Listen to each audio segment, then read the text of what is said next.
Hello everyone, स्वागत आहे तुम्हा सगळ्यांचं big boss Marathi season 6 latest voting trends कोणाचा इव्हिक्शन होणार हाच प्रश्न आपल्या सगळ्यांच्या डोक्यात आहे. तर याच प्रश्नाचं उत्तर देण्याचा मी प्रयत्न करणार. तुम्ही जर चॅनल पहिल्यांदा आले असाल प्लीज प्लीज प्लीज सबस्क्राईब करा. तर फटाफट सुरू करूया. कालचा नॉमिनेशन टास्क आपण सगळ्यांना बघितलाच आहे, तुम्ही पण बघितला असेल. त्या नॉमिनेशन टास्कबद्दल बोलायचं माझा काही मन नाही आहे, काही इच्छा नाही आहे, तरी बोलावं लागते तर बोलणारच. त्या नॉमिनेशन टास्कमध्ये जे बिग बॉसनं जोड्या बनवल्या होत्या, बकवास जोड्या बनवल्या होत्या.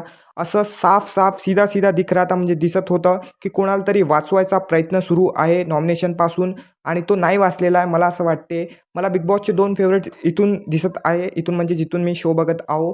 तर पहिली फेवरेट आहे, काय नाव आहे त्यांचं, सिनियर आहे ते, त्यांचं नाव नाही आठवण येतं मला, दीपाली सय्यद. आणि दुसरं वाटत आहे राकेश बापट. हे दोघं पण सिनियर बिग बॉसचे फेवरेट आहे असं मला पर्सनली वाटत आहे. आता आहे की नाही हे नाही माहीत, पण एक असेलच, तुम्हाला माहीत आहे. मी खोटा नाही बोलत. कारण फटाफट सुरू करूया नंबर 8 पासून. नंबर 8वर आहे ओमकार शेडके, आणि ओमकार शेडकेचं 100% इव्हिक्शन होणार आहे. जर या वीकमध्ये इव्हिक्शन झालं कोणाचं होईल तर तो ओमकार आहे. कारण ओमकार शेडकेंनी 2 वीकमध्ये काहीच नाही केलेलं आहे. तुम्ही जा दोन्ही वीकचे एपिसोड बघा आणि सांगा की सर्वात जास्त कोण दिसलेला आहे, सर्वात कमी कोण दिसलेला आहे. सर्वात जास्तचा मला माहीत नाही, पण सर्वात कमी ओमकार शेडके दिसलेला आहे. जसं की बिग बॉसच्या घरच्या अंदरच्या कंटेस्टंटला पण समजलं आहे की याचं इव्हिक्शन होणार आहे. जसं की काय नाव आहे तिचं, तिचं नाव दिव्या.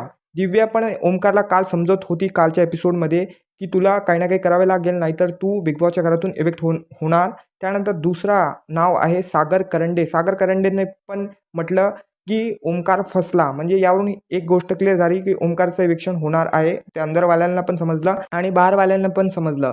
त्यानंतर नंबर 7वर प्राजक्ता शुक्रे आहे.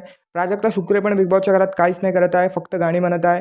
गाणी म्हटल्याच्या अलावा पण यांना काही ना काही करावे लागेल, नाहीतरी नेक्स्ट वीकमध्ये यांचाच नंबर आहे जेव्हा पण हे नॉमिनेट होणार. त्यानंतर नंबर 6वर प्रभू शेडके आहे. खूप जास्त कंटेंट येतं, तुम्हाला माहिती आहे. इव्हिक्शनचा कोणताच त्रास नाही होणार यांना. त्यानंतर नंबर 5वर दीपाली सय्यद आहे. त्यानंतर नंबर 4वर रुचिता जामदार आहे. त्यानंतर नंबर 3वर आता आहे विशाल कोटियन. त्यानंतर नंबर 2वर सोनाली राऊत आहे. आणि नंबर 1वर करण सोनावणे आहे. तर ही वोटिंग ट्रेंड्स आहे. तिघं जणांना खूप जास्त वोट होत आहे. करण, सोनाली आणि विशाल, बाकी सगळ्यांना वोटिंग कमी होत आहे. इव्हिक्शनचं बोलायचं तर ओमकार शेडके हा इव्हिक्ट होऊ शकतं. प्राजक्ता शुक्रे पण होऊ शकते, पण या वीकमध्ये मला असं वाटते जर इव्हिक्शन झालं तर ओमकार शेडके होणार इव्हिक्ट. हे पहा, आजचा दिवस आहे बुधवार, गुरुवार, शुक्रवार. ओमकारजवळ आजचा दिवस आहे, उद्याच दिवस आहे. जर ओमकारने काही केलं तर बहुतेक इव्हिक्शन नाही होणार, कारण बिग बॉसवाले पण लवकर लवकर सगळ्यांना इव्हिक्ट करण्याची इच्छा नसेल बिग बॉसवाल्यांची पण. पण ओमकारला काही ना काही असं करावं लागेल, मोठा दंगा करावा लागेल.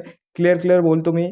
तर ओमकार वाचू शकते, नाहीतर ओमकारचं इव्हिक्शन होणार आहे. तर आजचं एवढंच बोलायचं होतं मला. माईक खराब झालेला आहे, मित्राचा मोबाईल चोरून आणलेला होता. तर या गोष्टीवर एक सबस्क्राईब मारून टाका, लाईक मारून टाका, शेअर करून टाका. Take care, bye bye.